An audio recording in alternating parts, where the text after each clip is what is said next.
Hello, fellow 8-Bit heroes. Thanks for joining us today. Today's topic is Project Power by Netflix, and this is going to be our non-spoiler review. I'm joined by Sarrisa, and we're going to talk about this movie and how we felt about it and if it may or may not appeal to you. So what is Project Power? Project Power is a superhero science fiction story set in a near future New Orleans, and it's starring Jamie Foxx and Joseph Gordon-Levitt. And essentially it's basically saying that if you could make powers into pill form, what would that look like as kind of like a street drug? So how did you feel about this movie? It was cute. I think that it had all the makings for an amazing movie, but I don't know if it was the writing or that they threw in characters that I believe were kind of extra or not placed properly. It's hard to explain without ruining anything. I mean, there seems to be 3 main characters, but the story didn't integrate them, in my opinion, properly.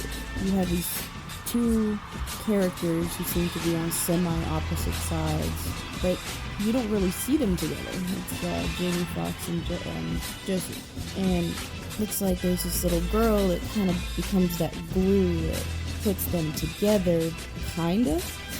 I don't know. It could have been better. It could have been written better. It could have been an amazing movie if the characters or the storyline, I don't know if it might have been both, would have been weaved in properly. I don't know. It didn't have great pacing. I think when I started to truly enjoy myself was towards the end. Okay. And that's not a good thing for me because I actually, most of the movie I was thinking, I think they'll be doing it. So here's the thing. So the character that you're referring to, Robin, played by Dominique Fishback, she's technically the main character of the story. And I can see what you mean as far as that's concerned. It wasn't necessarily that she wasn't a strong presence, but she is written in such a way that she's supposed to be the audience's window into the world. But when you have a world that is so similar to ours, it almost feels like her character is not needed because, you've been to New Orleans or you've been to a city like New Orleans. So to have a character that you're supposed to see through is kind of redundant at that point. The performances weren't terrible, but there are parts in the script that are literally cringeworthy. And what's really kind of saddening about this entire story is that the cast is mostly diverse, but the story and the way that it's told, it's almost as if they're using political punditry in place of substantive storytelling, especially in a superhero or superpowered fiction story like this one. They're really trying to push it's a soft narrative, but it's a narrative about inner city drug culture. It's a narrative about low-income cities and low-income neighborhoods basically being irrelevant to the wider community. And the way that that's handled is very sloppy, especially given that the caliber of actors that are in this film. Not just Joseph Gordon-Levitt, not just Jamie Foxx, but you have Courtney B. Vance is in this movie. Machine Gun Kelly is actually in this movie, and he has one of the better performances, one of the best action sequences in the movie. The effects in the movie they run the gamut. So there are parts in the movie that look amazing. And then there are parts in the movie, I'm not going to spoil it, of course, but there's a particular fight between a villain and the protagonist, and it doesn't look good throughout the entire scene. It's very disjointed in the way that this particular fight looks, and I think that's a big problem because this movie, you can tell, has a considerable budget. Here's the problem though. With movies that they have done on Netflix recently, like Code 8, starring Stephen Amell and Robbie Amell, where the budget is obviously less than, but the storytelling is so much stronger, the performances are so much stronger, the writing is so much stronger in a movie like Code 8. It's very disappointing to see a movie with this caliber of actors and this caliber of budget behind it be so weak in comparison. And that's the thing, comparing Code 8 to this movie, Code 8 had a chemistry that Howard did not. And I don't know if it was because the two Amell brothers are brothers, or it was, no, you know what it is? It was that because these two actors or characters were not on the same, they weren't on the screen at the same time most of the movie, it's almost like they didn't have time to have that funny chemistry, or not even funny, just, I didn't even get an I hate you, I didn't get a I don't trust. It was weird. It was just, oh, this little girl trusts you, so yeah, me too, and yeah, let's work together. And I don't know why I'm doing this. I mean, I do, but you know, good luck. And it was just the way I'm describing is how I felt when the whole movie was happening. I'm like, okay, there's a cop, and then there's a not cop, and then there's somehow this child they keep putting in danger. That can't do anything really. I mean, she can, but she shouldn't because she's a kid. It was so weird.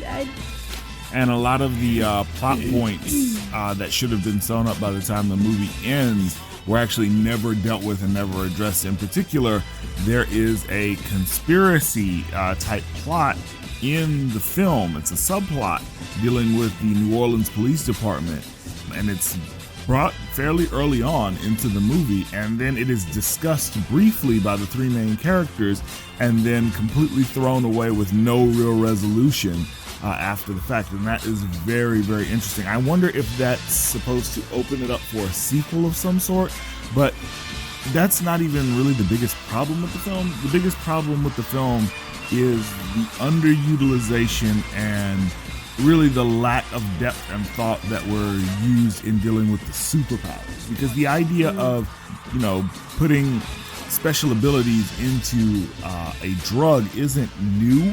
It's been done before. It was done in the Bradley Cooper movie, Limitless.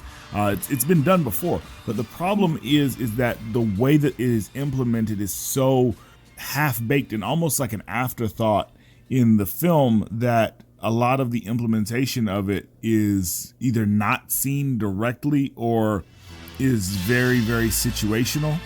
And so, just like I said, this isn't a spoiler because it's in the trailer, but essentially, once you take the pill, you have no idea what kind of abilities you're going to get, or if you're even going to get abilities.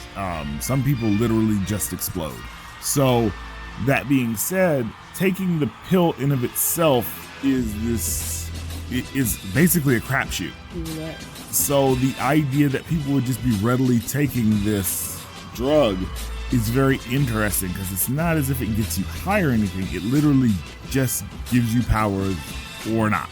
So yeah, it's like I say, it's very interesting. The premise is there. Everything is there to make this concept a good movie. Well, and there's a whole extra character that I would have loved to see her flourish and explore, and you know, there's a whole nother character that we don't see until the very end of the movie that I'm just like, well, why weren't we following this person most of the movie? Why wasn't she the one that we were following and seeing how she developed and what she went through and what she can actually do? Why couldn't I see that? And that was very frustrating for me, because like I said, I feel like the main character was the extra character, and you shouldn't feel that way when you're watching a movie. So I mean, to sum this up, as far as superhero or science fiction or superpower fare, Netflix has done far better with far less in the recent past. I mean, this movie, in my opinion, doesn't even come up against Fast Colors as, you know, as far as being up there with the top, and being that there are so few options as far as movies are concerned because of everything happening with the beer bug. This is kind of disappointing. I mean, if I had to give it a rating, I would give it, I'd say a 3 out of 5. Ooh. I wouldn't say 3. Like I said, it was a cute movie. It's just, I would probably give it a 4. I don't know. 3.5. Okay. Yeah, because it was cute. It's just, I was not really engaged until like the second half. It was hard for me to care. It's I think that was the problem. So yeah, I think 3.5, just because at the end I was like, oh, that was good. All right, so this has been our review of Project Power on Netflix. If you want to hear more content from us, stay tuned to our channel, like, subscribe, hit the bell icon so that you can be notified when our videos drop. If you'd like to engage with us further, you can do so on social media. We're always under 8-Bit Heroes on Facebook, Twitter, Instagram, Snapchat. We have a Patreon account. If you'd like to help us by being a producer on our episodes and on our shows, we're working on a Subscribe Star account. But mostly, we just like you to keep watching our videos. Like I say, just leave a comment if you liked it. Leave a comment if you didn't. If you disagree with our review, we'd love to hear about it. But Tell Jacob about himself. Oh, only me, right? But that's about it, guys. It will probably be releasing another review video very soon. But until then, 8-Bit Heroes out. Bye. Thank you for watching.